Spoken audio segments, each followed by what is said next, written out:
Assessore Romano, non si parla più della situazione della sanità esontina. La storia degli immigrati, un grande alibi per il palazzo, è così? Partiamo dall'inizio. Cosa è successo con la sanità? Innanzitutto l'unica cosa che è stata fatta è stato chiuso il punto nascita di Gorizia. Parliamo anche degli immigrati.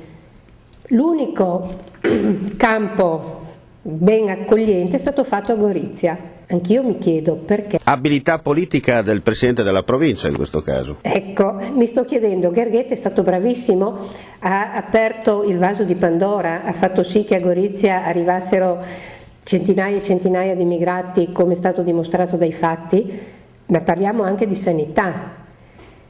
Come ho detto prima, è stato chiuso il punto nascita di Gorizia, ma cos'altro è stato fatto per la sanità regionale? Cos'altro è stato fatto per la sanità isontina? In queste nuove variazioni di bilancio sono stati restituiti 10 milioni che erano stati tolti precedentemente, veramente erano stati tolti da 13 a 16 milioni di euro. Sembra siano stati restituiti 10, ma parliamo anche di immigrati. Questi immigrati che sono tutti, si dice che in Friuli Venezia Giulia sono 700-800 richiedenti asilo politico. Di questi 700-800, 500 sono nella provincia di Gorizia, 300 sono nella città di Gorizia.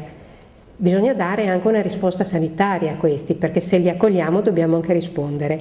Il costo sanitario per questi 500 o 700 immigrati, perché ci sono anche degli immigrati che ci sono sul territorio, ma non sono inseriti in nessun luogo fisso, la risposta sanitaria a questi si dà con i soldi dell'azienda sanitaria esontina, con l'azienda sanitaria 2, alla quale erano stati tolti 13-16 milioni di euro, alla quale successivamente sono stati restituiti 10 milioni di euro, ma alla quale si chiede uno sforzo ulteriore per dare la risposta. Insomma, ci ha giocato troppo, ha toccato troppi fili, ha tagliato troppi fili, no? Pensando di vedere la luce a modo suo, invece ha creato un blackout difficilmente risanabile. Sì. Il blackout è difficilmente risanabile e questo, parlare di blackout, sappiamo benissimo che si parla veramente a ragion veduta, perché ci sono dei problemi nella sanità, ci sono dei problemi nell'ospedale di Monfalcone, ci sono dei problemi nell'ospedale di Gorizia, ci sono tantissimi problemi di cui nessuno parla perché sembra vada tutto bene. E noi come conferenza dei sindaci chiederemo un incontro con il dottor Cortiula, con il direttore generale, anche se è ovvio che sarà direttore generale ancora per un mese e mezzo, però vorremmo capire dove siamo arrivati ad oggi.